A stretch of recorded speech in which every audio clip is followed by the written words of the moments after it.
नमस्कार। सोचिए, भारत अभी अभी आज़ाद हुआ है और सामने एक पहाड़ जैसा काम है। एक ऐसे देश के लिए संविधान बनाना जहां इतनी भाषाएं, इतने धर्म और इतनी संस्कृतियां हैं। ये कोई बच्चों का खेल तो था नहीं। तो सवाल ये है कि हमारे संविधान बनाने वालों ने ये किया कैसे? प्रेरणा के लिए उन्होंने कहाँ देखा? आज हम इसी दिलचस्प कहानी की परतों को खोलने वाले हैं। तो चलिए सीधे मुद्दे पर आते हैं, और इसकी शुरुआत होती है एक ऐसे फैक्ट से जो हैरान कर देता है। हमारे संविधान को लिखने से पहले उसे बनाने वालों ने दुनिया के करीब करीब 60 देशों के संविधानों को पढ़ा था, उन्हें समझा था। जी हाँ, 60। मतलब उन्होंने एक तरह से पूरी दुनिया का चक्कर लगाया ताकि हर जगह से सबसे बेहतरीन विचार चुनकर ला सकें। तो चलिए एक नज़र डालते हैं कि आज की हमारी ये यात्रा हमें कहाँ कहाँ ले जाएगी। हम शुरुआत करेंगे अपने ही घर से, यानी भारत के एक पुराने कानून से। फिर हम ब्रिटेन और अमेरिका चलेंगे और देखेंगे कि दुनिया भर से हमने क्या क्या सीखा। और आखिर में ये समझेंगे कि कैसे इन सब अलग अलग मोतियों को एक साथ पिरोकर भारत के संविधान की एक खूबसूरत माला तैयार की गई। हमारी इस यात्रा की पहली मंजिल कहीं बाहर नहीं बल्कि अपने ही देश में है। भारत के संविधान की जो नींव है, उसका सबसे बड़ा पत्थर कोई विदेशी दस्तावेज नहीं था, बल्कि ब्रिटिश राज में बना एक कानून था जिसने हमारे एडमिनिस्ट्रेटिव सिस्टम का पूरा ढांचा तैयार किया। और ये था गवर्नमेंट ऑफ इंडिया एक्ट 1935। इसे हमारे संविधान का ब्लूप्रिंट भी कहा जाता है। स्क्रीन पर जो दिख रहा है वो असली नोट्स का एक हिस्सा है, जिससे पता चलता है कि इस एक एक्ट से कितनी सारी चीजें ली गई थीं। और जब मैं ब्लूप्रिंट कहता हूं तो इसका असर कितना बड़ा था, इसका अंदाजा इस नंबर से लगाइए। हमारे संविधान के 395 आर्टिकल्स में से लगभग 250 आर्टिकल्स या तो सीधे सीधे इसी एक्ट से उठाए गए या फिर उनमें मामूली फेरबदल किया गया। मतलब हमारे संविधान का एक बहुत बड़ा हिस्सा तो पहले से ही तैयार था। तो आखिर हमें इस एक्ट से मिला क्या क्या? हमें मिला देश का फेडरल स्ट्रक्चर, राज्यों में गवर्नर का ऑफिस, हमारी जुडिशरी यानी न्यायपालिका का पूरा सिस्टम, यहाँ तक कि पब्लिक सर्विस कमीशन और इमरजेंसी के नियम भी यहीं से आए। एक तरह से कह सकते हैं कि ये हमारे संविधान का वो कंकाल था जिस पर बाद में बाकी चीज़ों को जोड़ा गया। चलिए अब अपनी यात्रा के पहले विदेशी पड़ाव की ओर चलते हैं, ब्रिटेन। भारत के साथ ब्रिटेन का एक लंबा ऐतिहासिक रिश्ता रहा है, तो ये स्वाभाविक था कि हमारे पॉलिटिकल सिस्टम पर ब्रिटिश असर सबसे ज्यादा दिखाई देगा। पर यहाँ एक मजेदार बात है, ब्रिटेन का कोई एक लिखा हुआ संविधान है ही नहीं। फिर भी हमने उनकी सदियों पुरानी राजनीतिक परंपराओं से वो चीज़ उठाई जो आज हमारी सरकार की पहचान है, पार्लियामेंट्री सिस्टम।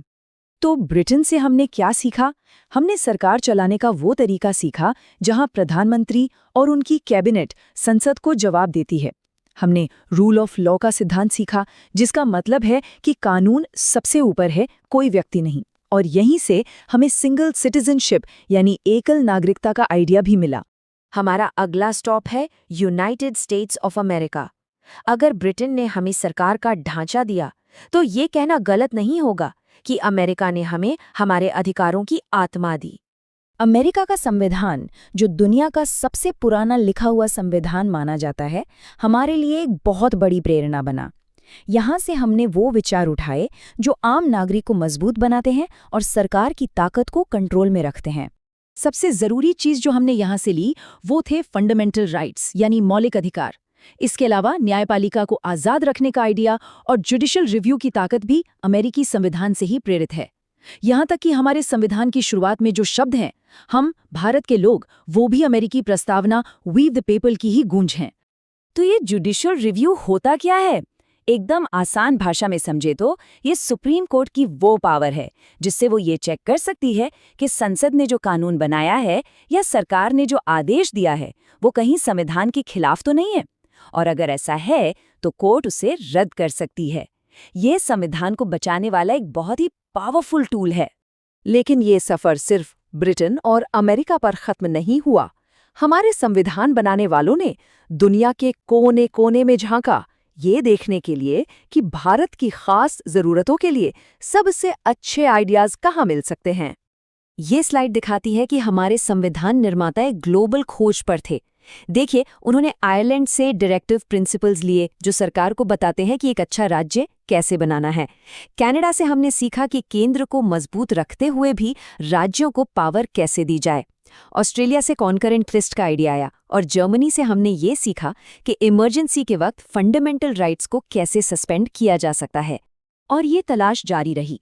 उस वक्त के सोवियत संघ यानी आज के रूस से हमने फंडामेंटल ड्यूटीज का विचार लिया। फ्रांस की क्रांति से हमने लिबर्टी, इक्वालिटी और फ्रैटर्निटी यानी स्वतंत्रता, समानता और बंधुत्व के महान आदर्श लिए। दक्षिण अफ्रीका से हमने ये सीखा कि समय के साथ संविधान को बदलने का सही तरीका क्या होना चाहिए, और जापान से हमने कानून द्वारा स्थापित प्रक्रिया का सिद्धांत अपनाया। तो दुनिया भर से इतने सारे आइडियाज लेने के बाद सबसे बड़ा सवाल था इन सबको एक साथ कैसे लाया जाए। और यहीं पर यह समझना जरूरी है कि हमारे संविधान निर्माताओं ने सिर्फ कॉपी पेस्ट नहीं किया। और यही सबसे काम की बात है। कई बार भारतीय संविधान को उधार का थैला कहकर उसकी आलोचना की जाती है, लेकिन ये बात बिल्कुल सही है कि ये उधार नहीं बल्कि एक खूबसूरत पैचवर्क है। मतलब हर धागा भले ही कहीं और से आया हो, लेकिन उससे जो चादर बुनी गई, जो डिजाइन बना, वो पूरी तरह से भारतीय था, जो भारत की जरूरतों को पूरा करता था। तो अंत में एक सवाल के साथ छोड़ता हूं, क्या दुनिया भर से सबसे अच्छे विचारों को लेकर अपनाना किसी संविधान को कमजोर बनाता है, या ये उसे वक्त के हर इम्तिहान में खरा उतरने के लिए और भी ज्यादा मजबूत और फ्लेक्सिबल बनाता है? इस पर सोचिए।